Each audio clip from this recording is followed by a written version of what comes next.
Waspada, Indonesia bisa bubar dalam 3 bulan ke depan. Udah ada yang nonton belum video Bang Benix yang ini, teman-teman? Karena ternyata Prabowo juga udah tahu negara kita bakal diserang. Bahkan kalau lu mau riset lebih dalam lagi, agenda asing untuk menghancurkan Indonesia. Gue bukan nakut-nakutin nih. Lu tahu si George Soros dan apa agendanya melalui NGO-NGO yang nggak patriotik itu? Faktanya, tahun 97 sampai 98, organisasi Soros ini jadi biang kerok krisis moneter di Asia. Setiap kali Selios merilis hasil risetnya, selalu disusul dengan gelombang aksi massa. Tujuannya apa? Ia menekan kebijakan pemerintah yang tidak sesuai dengan kepentingan ekonomi dan politik Barat.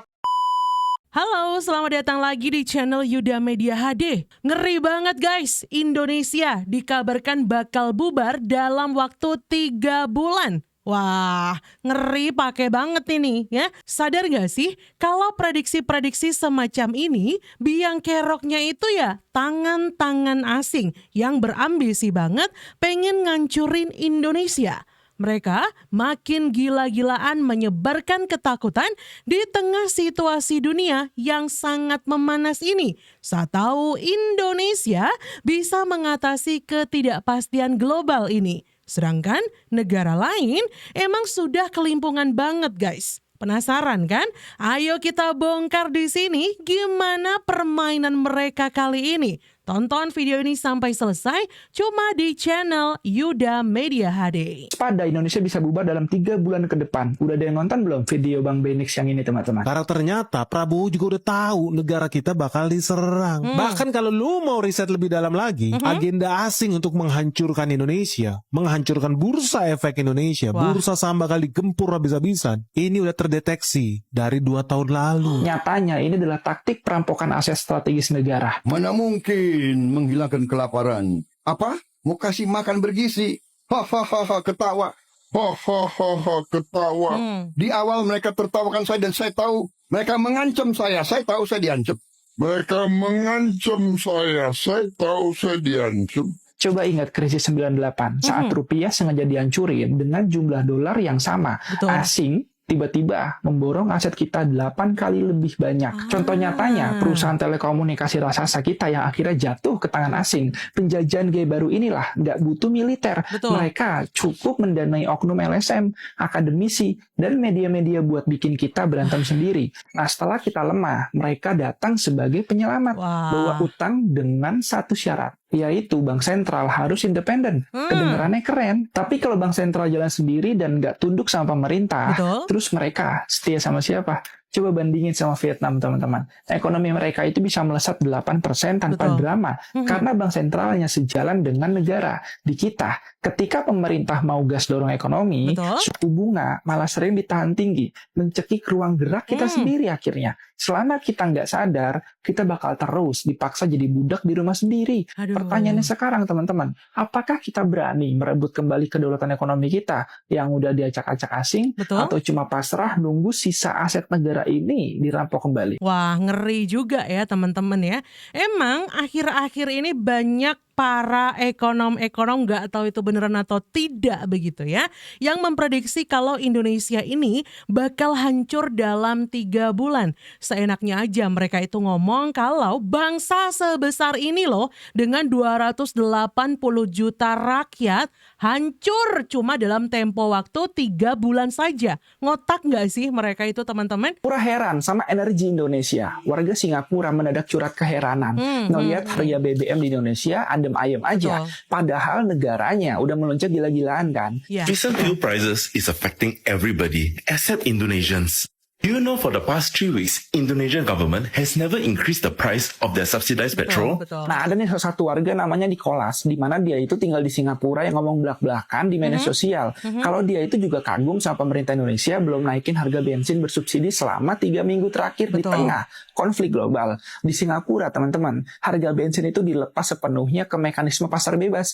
Begitu ada konflik antara Amerika, Israel, dan Iran yang bikin harga minyak dunia naik, warga mereka ya langsung langsung kena imbas harganya saat itu juga. Betul. Sementara di Indonesia, pemerintah ini turun tangan pakai APBN buat nutupi selisih harga aslinya gitu loh. Artinya apa? Artinya anggaran triliunan itu sengaja dibakar pemerintah buat ngejaga daya beli masyarakat supaya inflasi kita nggak meledak seketika. Tapi pujian dari warga asing ini sebenarnya adalah peringatan nyata buat kita juga. Maka dari itu pinpointnya di sini, kalau harga minyak global terus melambung, otomatis tagihan subsidi yang harus dibayar negara bakal makin bengkak. Pemerintah juga pasti punya batas maksimal dong buat nombokin selisih harga ini sebelum akhirnya merusak postur anggaran nasional. Penyesuaian harga atau kenaikan BBM di Indonesia itu cuma masalah waktu aja.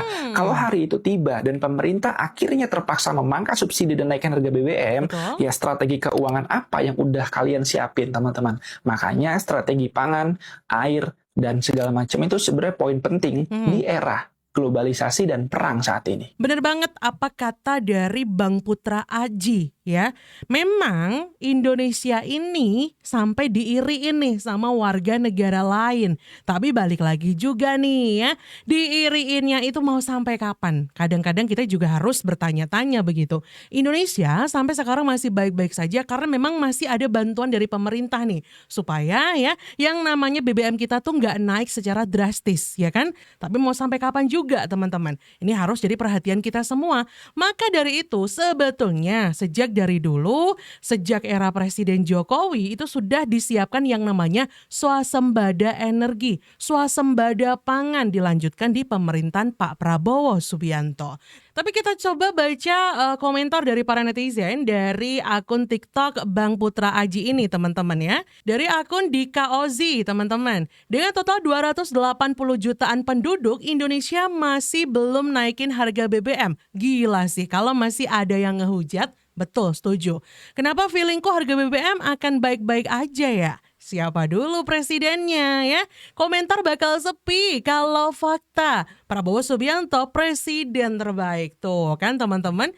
Ya bukan apa-apa nih ya, tapi kan kenyataannya memang seperti itu. Tapi masih saja ada yang menghujat-hujat pemerintahan. Setiap kali Celios merilis hasil risetnya, selalu disusul dengan gelombang aksi massa. Tujuannya apa? Ia menekan kebijakan pemerintah yang tidak sesuai dengan kepentingan ekonomi dan politik Barat. Kepentingan donatur yang membiayai mereka. Tidak percaya? Saya akan buktikan. Tonton video ini sampai selesai. Kita petakan ya. Pada Februari 2025, Celios merilis hasil riset analisis kegagalan energi transition roadmap. Mereka mengkritik ketertutupan data transisi energi dan beban utang hijau. Pada tanggal 17 Februari, terjadi aksi Indonesia Gelap yang melibatkan mahasiswa, DEMSI, protes terkait biaya energi dan pengangguran. Mereka membentuk narasi bahwa kebijakan energi hanya menguntungkan oligarki, bukan rakyat kecil. Kalian tahu kan ada bos buzzer yang ketangkap yang dikaitkan dengan isu Indonesia Gelap ini. Kemudian pada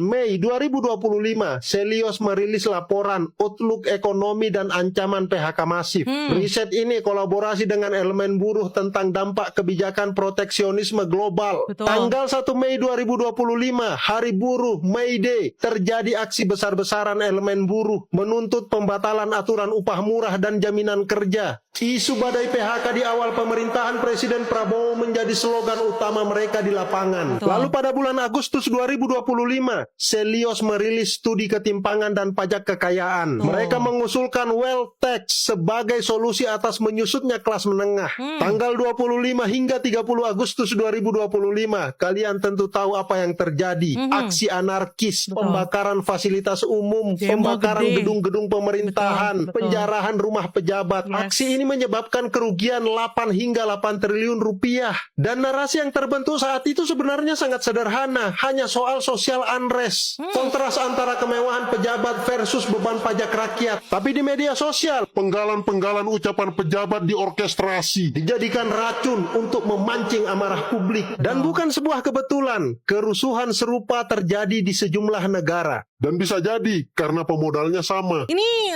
tentu saja kita sudah tahu nih ya. ternyata kayak begini ya faktanya.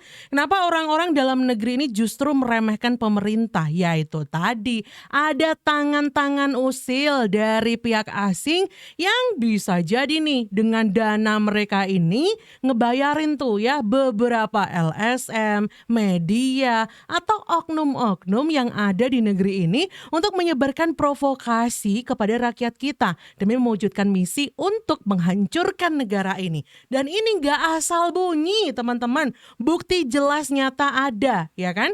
Kalian tahu dong yang namanya krisis 98 dulu segede apa itu efeknya, ya kan? Hampir loh negara kita itu jatuh dan ketahuan juga siapa di balik itu semua. Gue bukan nakut-nakutin nih. Lu tahu si George Soros dan apa agendanya melalui NGO-NGO yang nggak patriotik itu? Faktanya, tahun 97 sampai 98, organisasi Soros ini jadi biang kerok krisis moneter di Asia dengan cara mendanai media dan aktivis anti pemerintah. Gile Kacau aja kan? nih.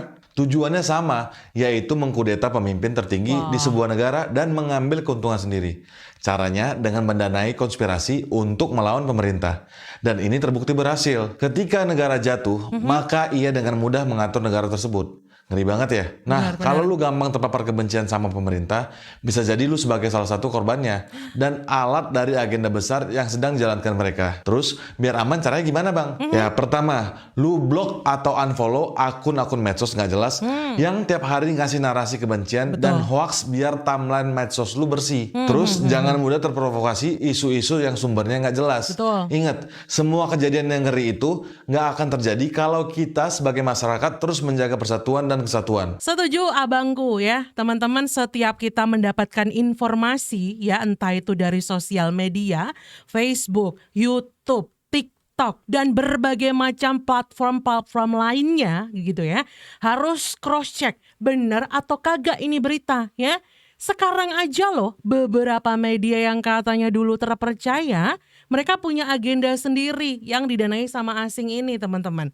Makanya jangan cuman percaya sama satu berita aja, apalagi konten-konten TikTok nih teman-teman. Dipilah-pilah nih ya, dipilah-pilah. Jangan sampai kita selalu saja mendengarkan informasi-informasi yang mengarahkan kita pada kebencian ya. Diprovokasi kita itu untuk benci negara sendiri. Jadi Pak Purbaya sekarang kelihatannya sudah lesu. Iya, kuyuh ya. Kuyuh dan kurus. Ya gara-gara elu. Itu tanda yang tidak baik-baik saja. Kamu memperhatikan itu juga ya? Semua orang memperhatikan. Allah. Kayaknya dia itu mau ngambil porsi uang MBG agak nggak berani.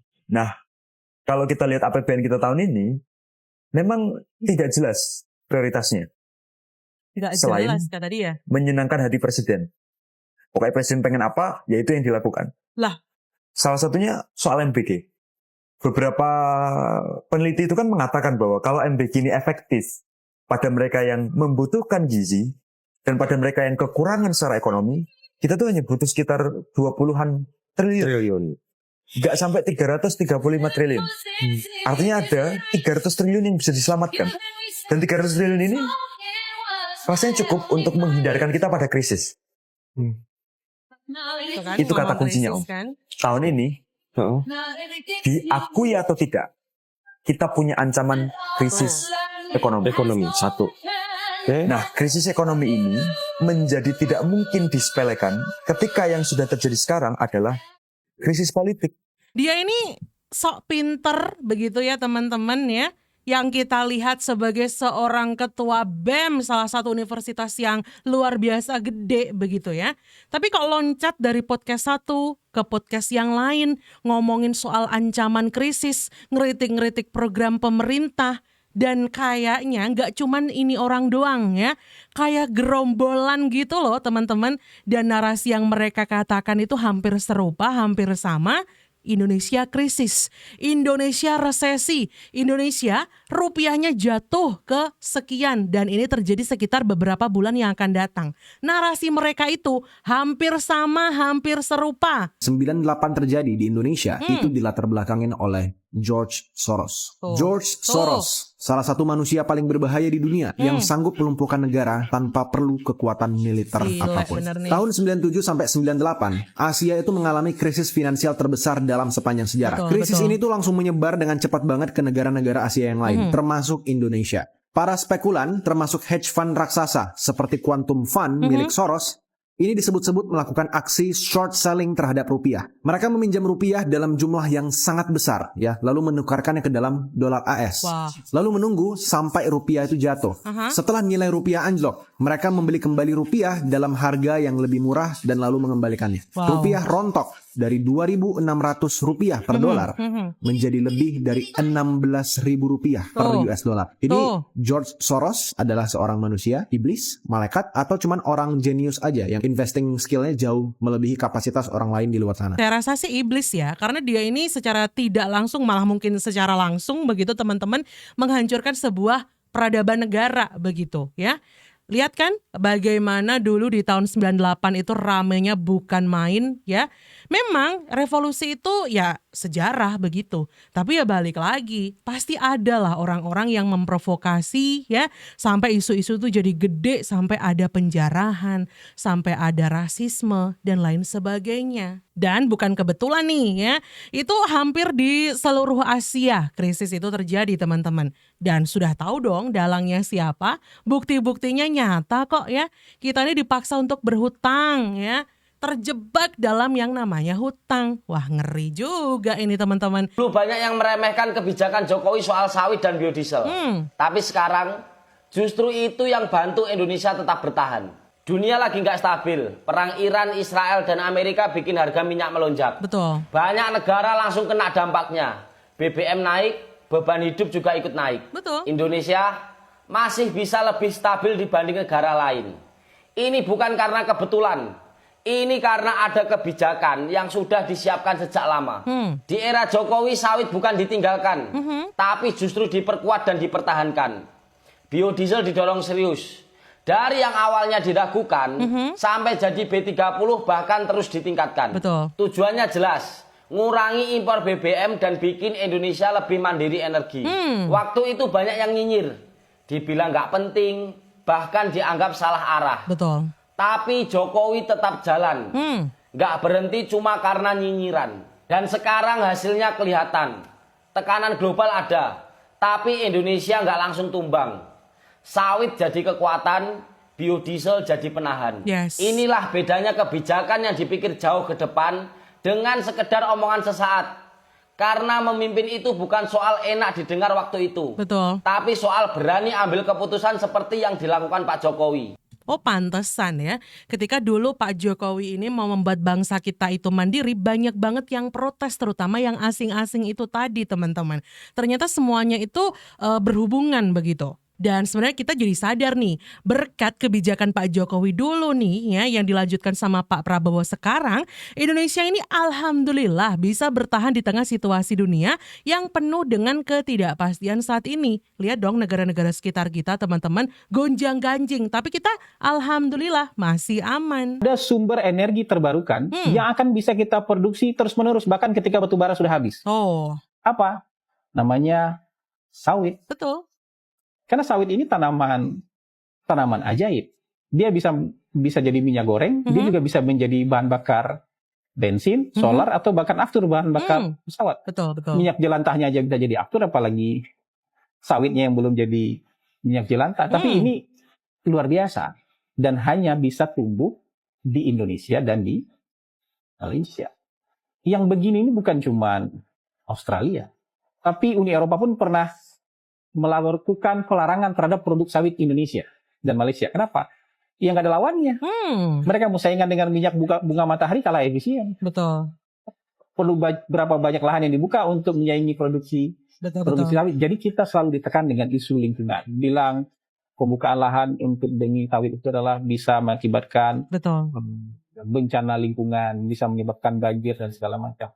Tapi mereka lupa bahwa dalam konteks kemandirian Indonesia, sawit ini adalah masa depan.